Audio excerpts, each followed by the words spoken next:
8 anos após os eventos do primeiro filme, o veterano cego dos Navy SEALs, Norman Nordstrom, mora com Phoenix, de 11 anos, e seu Rottweiler, Shadow, em um subúrbio de Detroit. Norman diz a Phoenix que sua mãe biológica morreu em um incêndio em sua antiga casa. Hernandez, a única conexão de Norman com a sociedade, convence Norman a deixar Phoenix acompanhá-la em uma missão na cidade para passar um tempo fora de casa. Um gangster tenta abduzir Phoenix, mas é assustado por Shadow.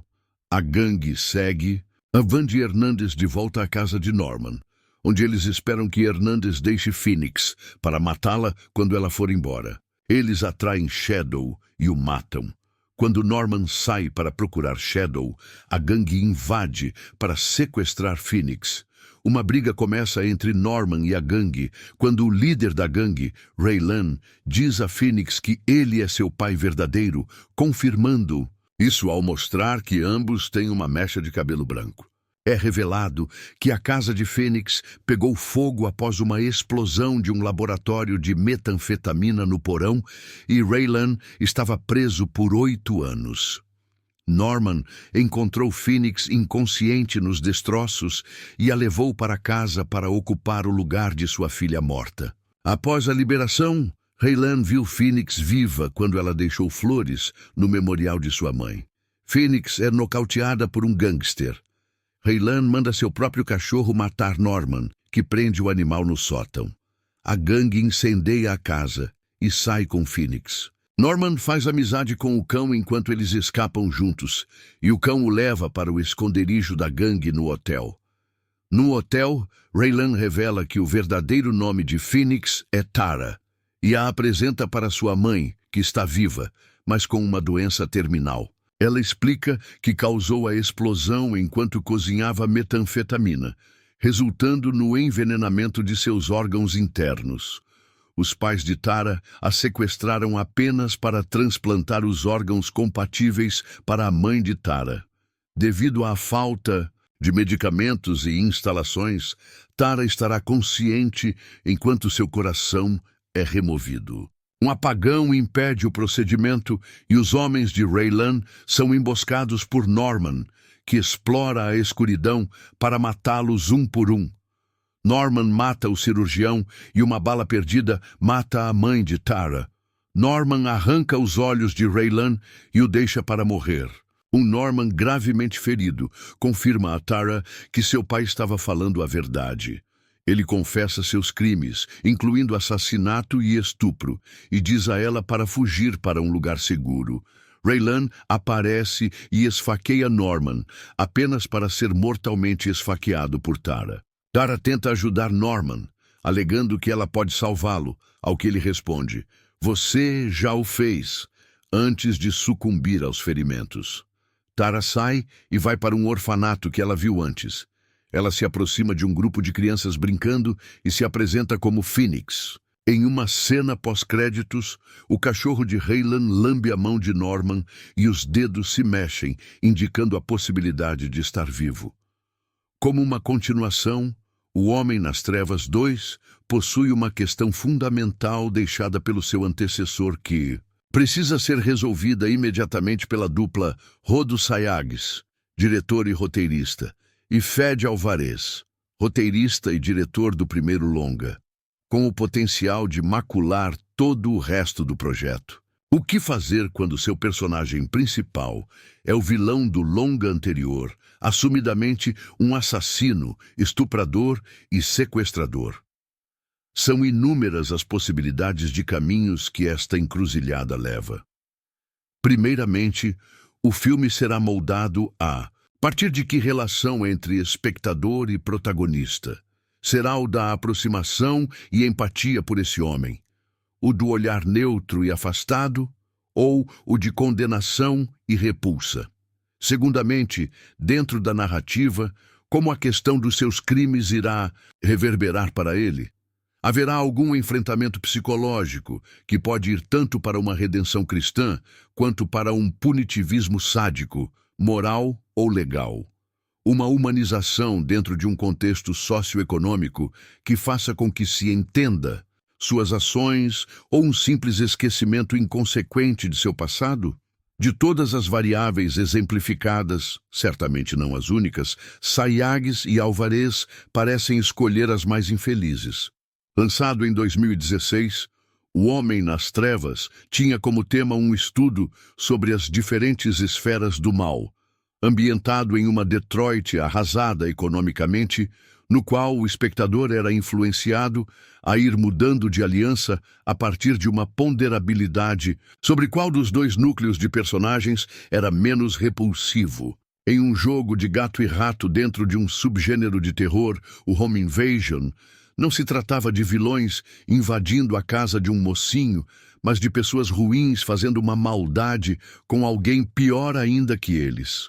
De início, a narrativa apresentava jovens ladrões invadindo a casa de Norman, Stephen Lang, um ex-militar idoso e cego, para roubar o dinheiro do seguro vindo do recente falecimento de sua filha. Ou seja, até este momento as informações dadas ao espectador levavam a uma maior empatia com o vulnerável Norman. Já o lançamento O Homem nas Trevas 2 é similar em sua estrutura de reviravoltas. 8 anos depois, Norman aparece com uma filha adotiva e não há menção aos seus feitos do primeiro filme. Novamente, ele precisa lidar com uma invasão em sua casa, mas de ex-militares treinados que tentam levar a menina por motivos ainda desconhecidos. Em um primeiro momento, a trama constrói emocionalmente a relação paternal para que o espectador se alie ao protagonista estuprador, que quer proteger a menina desses homens piores ainda.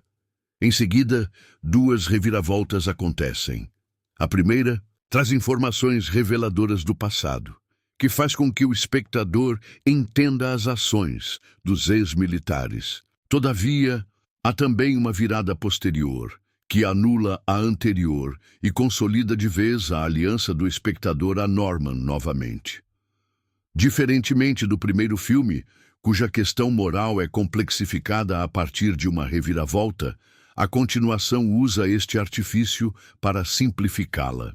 Neste sentido, é muito evidente que não se busca um embate entre o mal e um estudo sobre a violência em um microcosmos como no primeiro, mas apenas uma heroífica cão de Norman contra o grupo de invasores, uma vez que não há uma continuidade nas reflexões e consequências sobre os seus atos, com as tomadas de decisão de roteiro e direção indo majoritariamente no sentido de exaltar suas virtudes. Talvez os roteiristas Rodo Sayagues e Fede Alvarez sejam seres humanos mais evoluídos e com um maior senso de perdão do que a pessoa que escreve este texto. Mas incomoda como o filme se estrutura ao redor de uma jornada de redenção inconsequente de seu protagonista enquanto figura paterna e sensível aos animais, forçando goela abaixo situações que gerem identificabilidade com o mesmo, ainda que nunca consiga lidar frontalmente seus atos do filme anterior. Aliás, sendo mais preciso, o problema não é retratar uma redenção de um estuprador, mas achar que é possível fazer isso sem confrontamento, autorreflexão e arrependimento.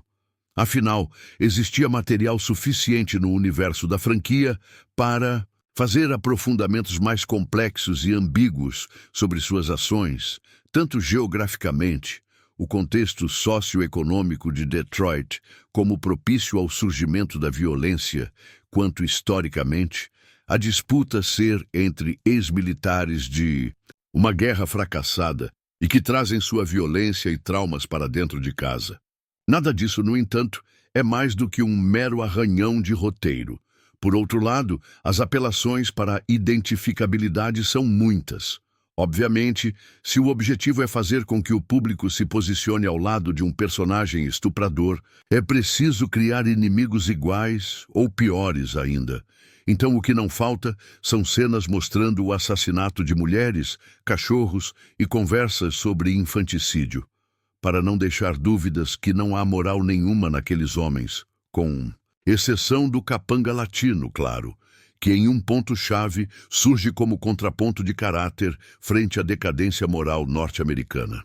No mesmo sentido, a direção de atores e a caracterização dos vilões vai para uma tendência caricata, com histrionismos no tom de voz e todos com aquele olhar de psicopata virado para cima, sedimentando visualmente que se tratam de meros sádicos sem a menor complexidade. Novamente, não há problemas em si na criação de vilões unidimensionais a priori, mas sim porque isso existe como uma muleta covarde para gerar identificação espectatorial com Norman, sem precisar lidar com que se lide com problemas. Enquanto isso, as sequências são construídas com cuidado para mostrar o humanismo do protagonista, como na sequência envolvendo o salvamento do cachorro do incêndio. Sobre as implicações imagéticas desta questão, há um breve momento em que a direção de Rodo Sayagues reflete sobre Norman enquanto uma figura ambígua, ainda com resquícios de vilaníssimo.